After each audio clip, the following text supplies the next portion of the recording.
Buonasera Slow Smokers, io sono Aurelio. E io sono Giulio. Questa sera, seppur virtualmente, sempre a causa del Covid, fumeremo uno splendido sigaro, ovvero il Juan Lopez Selección Especial. Quindi state con noi. A dopo, ciao.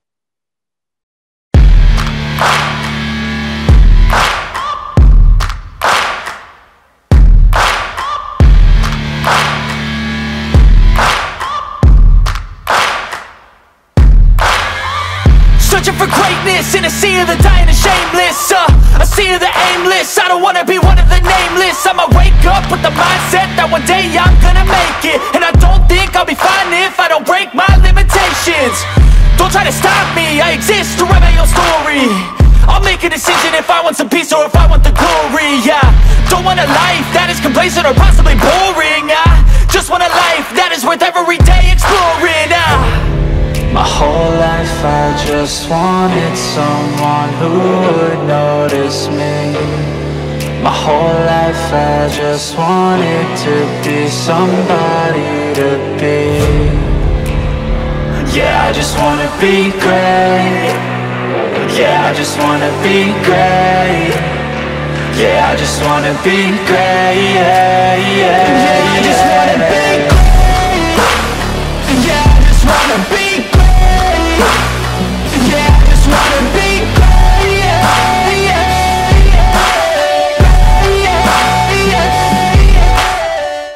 Benissimo, bentornati. Io inizio a fare l'analisi a crudo perché il mio compagno di squadra Giulio ha già acceso per iniziare, visto che lui è un po' più lento, così lo raggiungo velocemente. Intanto Giulio, noi dopo vedremo con te qual è la storia di Juan Lopez e quali sono le caratteristiche dei suoi sigari del Vitolario, però di fatto magari ci puoi accennare qualche cosa. Sì, Juan Lopez è una marca un po' di nicchia. Anzitutto diciamo che come fortaleza è inquadrato tra il medio e il forte. È una marca, come vi dicevo, di nicchia. Prima della rivoluzione della classificazione delle marche di Habanos, infatti, era considerata una marca local. Ora è stata inserita da quelli che sono gli other brands. La produzione è molto limitata. Diciamo che nella produzione ordinaria abbiamo solo Selezione numero 1 e Selezione numero 2, sigari che se fumate un po' dovreste conoscere bene perché sono sigari comunque di una buona qualità. Se non sbaglio, Juan Lopez però viene usato di tanto in tanto per delle edizioni regionali, quindi c'è tra i brand utilizzati come per queste edizioni speciali, o come in questo caso noi qui stiamo parlando di un sigaro che è stato rilasciato come esclusiva della Casa dell'Habano. Però prima di addentrarci in questo discorso vorrei darvi le mie impressioni a crudo, non so se poi tu Giulio le confermerai. Facendo dei puff a crudo sento i classici sentori del buon tabacco, una nota di cacao, il profumo mi ricorda comunque dei sentori dolciastri. Adesso vedremo all'accensione perché è ancora molto presto per dirlo. C'è da dire che si tratta di un sigaro molto grande, infatti la sua vitola de galera è una vitola molto particolare, si chiama Fortunas, la cui lunghezza è 170 e il diametro è 52. È una vitola abbastanza inconsueta perché si trova solo in altri 2 sigari oltre questo, ma lo vedremo dopo con l'introduzione appunto al sigaro. E vediamo, è appena arrivato sul mercato italiano, la confezione è molto prestigiosa, quindi facciamo così Giulio, iniziamo con l'analisi del sigaro, osserviamolo un po' più da vicino. E allora, prima di tutto l'abbiamo commentato velocemente oggi quando abbiamo fatto la consegna del sigaro al volo in mezzo alla strada da parte tua Aurelio, ma il sigaro è molto bello, cioè una capa veramente setosa, tirata direi senza alcun problema. Io lo definirei un Colorado maduro, mi ricorda parecchio proprio i Maduro che ho di là nell'umidor. Il tiraggio è perfetto, quindi ottimo riempimento, tiraggio assolutamente buono, sta bruciando bene, gli ho dato una piccola correzione di fiamma per partire subito bene, ma direi che è un sigaro che a livello di costruzione, di meccanica, secondo me non ha alcun problema.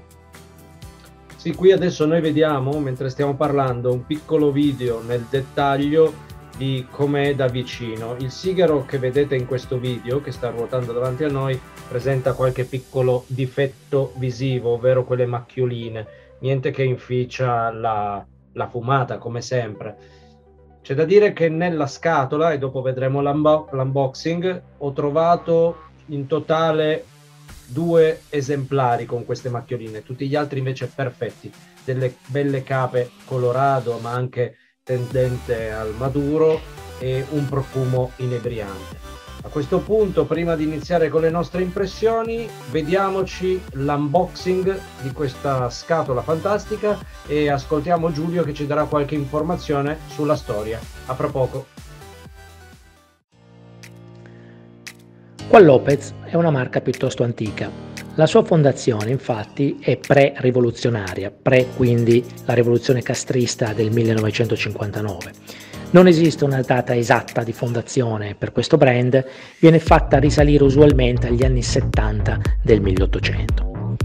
Pur essendo una marca appunto molto antica, le referenze che ad oggi sono in circolazione sono solamente 2. Parliamo del Selection numero 1, il Corona Gorda, e del Selection numero 2, il Robustos.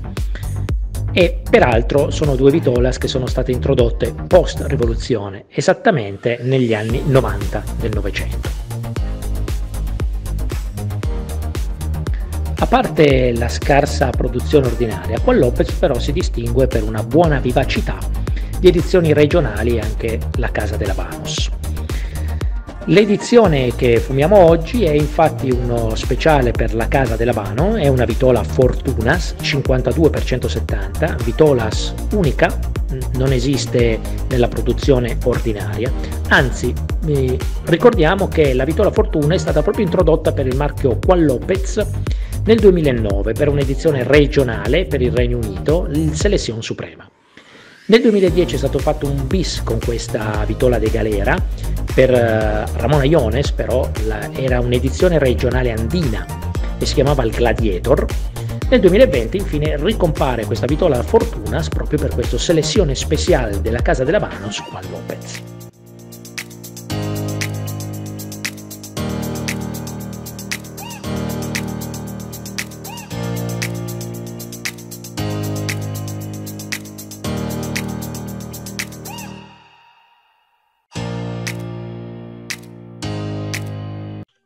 Bentornati, siamo andati un po' avanti, come era prevedibile io l'ho acceso dopo ma sono più avanti di Giulio, ho finito il secondo terzo, sono nell'ultima parte del sigaro.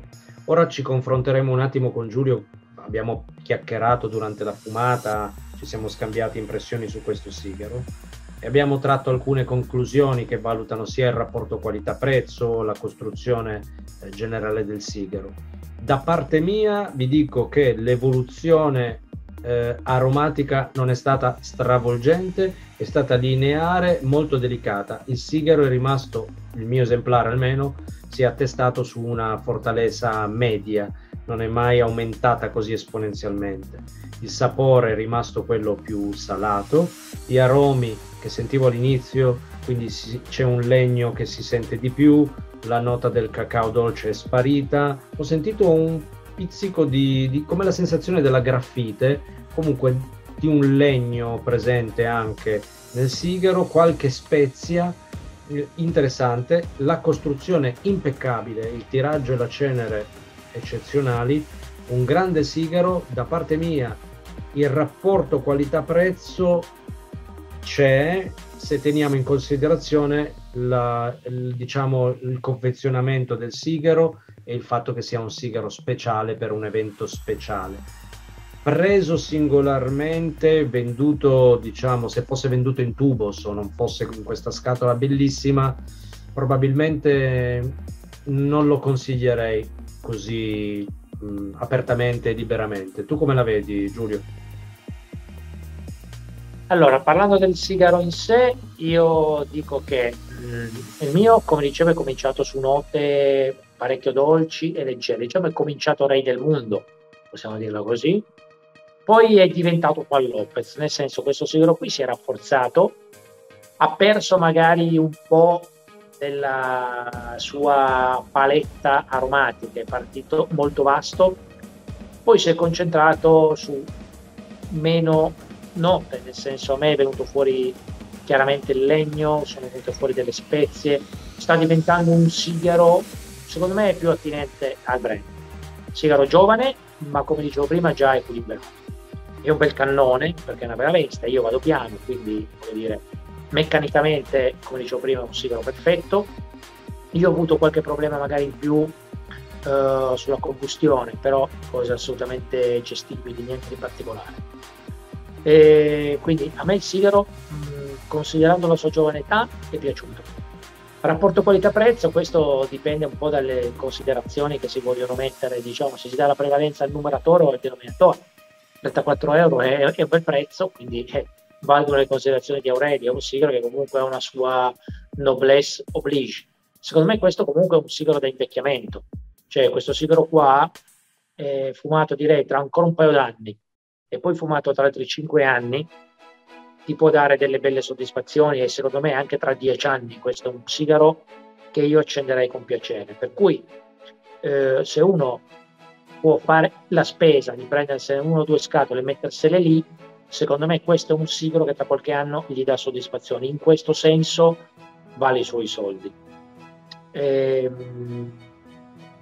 Quindi niente, direi che Comunque diciamo che abbiamo avuto tutte e due impressioni positive, intanto sì, per la prontezza del prodotto, per l'ottima costruzione, per la bellezza, quindi è un sigaro che appaga la vista, piacevole da fumare, ben non è, fatto. non è molto cerebrale, questo vuol dire che è un No, sigaro perfetto per lunghe chiacchierate tra amici o delle belle passeggiate, perché comunque le note interessanti ci sono, non sono così complesse da richiedere un'attenzione particolare. È un sigaro che si fuma da solo anche meccanicamente e anch'io la penso come Giulio, sarò molto curioso di rifumarne uno fra 6 mesi, un altro fra un anno e vedere come si evolve. Sono anch'io convinto che questo sarà un sigaro che darà il meglio di sé fra un anno o 2. Quindi assolutamente consigliato come investimento perché è un oggetto bellissimo, è un sigaro molto bello sotto tutti i punti di vista. Non è il sigaro che sceglierei come porto sicuro. Io spesso uso questo concetto, ma sicuramente anche Giulio ha i suoi cavalli di battaglia. Io per esempio, se voglio fumare un sigaro che sicuramente mi piace, mi butto su determinati sigari, ad esempio di Ace Upmann, dove so che rimango sempre stupito per il sigaro in se stesso, senza i fronzoli che ci sono intorno. Questo è un sigaro un po' più trasversale che può piacere, sicuramente ha un ventaglio di clienti e di aficionados al quale può andare a pescare, però probabilmente domani che domenica non lo sceglierei come sigaro del dopo pranzo. Ecco, un'altra cosa, non so se tu Giulio sei d'accordo, è un sigaro che io credo che si abbini bene con una cena leggera e con una bevanda non così strong. Io, come ho detto, questa sera sostanzialmente sono andato avanti ad acqua e ho potuto concentrarmi meglio sugli aromi. Non è così stravolgente, quindi ottimo prodotto, magari ad averne altri così, molto meglio della gran parte dei sigari che si trovano sul mercato. Non il mio sigaro preferito, se dovessi fare una valutazione adesso, sicuramente no, ma giudizio estremamente positivo. sì, io ripeto, lo tarerei parecchio sulla sua giovane età, nel senso che noi fortunatamente Aurelio abbiamo l'opportunità di poter scegliere, insomma, diciamo più che di poter scegliere, penso di poter parlare per tutte e due, noi fumiamo abitualmente sigari che viaggiano tra i 2 e i 5 anni di invecchiamento proprio sereni, no? Io l'anno scorso, l'altra sera in un'analoga fumata tra amici ci siamo fatti su Zoom, mi sono fumato un sigaro di oltre 20 anni, no? Quindi voglio dire, questo è un sigaro giovane. Però io credo che questo sigaro qui, ripeto, tra 4-5 anni me lo vedrei bene in una chiacchierata con un bel whisky. Anche io alla fine al mio barbon gli ho aggiunto qualche goccia d'acqua per ammorbidirlo e l'ho trovato perfetto. Quindi vi suggerisco di fare quello che abbiamo fatto noi adesso, cioè comprateli, fumatene uno, provatelo, mettete la scatola lì e tra 2 e 5 anni riprovate. Io mi sentirei di dire che tra 2 e 5 anni questo sigaro ci dà soddisfazione. Non avrà magari una mega paletta aromatica, anche perché è un Juan Lopez. Il Juan Lopez non è che ha quelle caratteristiche, però secondo me tra 5 anni potrebbe diventare un porto sicuro. Certo, un porto sicuro che ha il suo costo. Allora, oggi come oggi, io magari ho dei sigari che hanno appunto 2, 3, 4, 5 anni. Pensa per esempio, proprio per farla banale, Aurelio, ne abbiamo parlato tante volte, ad alcuni T4 o ad alcuni P2 che abbiamo fumato magari di primo batch oppure quasi, che soddisfazione ci danno, no? Secondo me questo sigaro qui potrebbe fare quella fine lì tra qualche anno. Sono d'accordo, sono assolutamente d'accordo. Quindi sì, allora sicuramente è un'edizione speciale della Casa dell'Habano che merita un'occasione speciale. Quindi io direi che insomma credo che vi abbiamo detto tutto. Queste sono le nostre impressioni, poi se lo fumate voi fateci sapere. Il giudizio è positivo, chiaramente al suo costo, diciamo un bel prodotto in cui si vede chiaramente la sua esclusività per via della costruzione di cui abbiamo subito parlato. Io era un bel po' che non vedevo una capa così bella, è un sigaro con una meccanica così perfetta, si vede che c'è un'estrema cura dietro ed è un sigaro che è fatto per l'invecchiamento. Quindi, sì, assolutamente.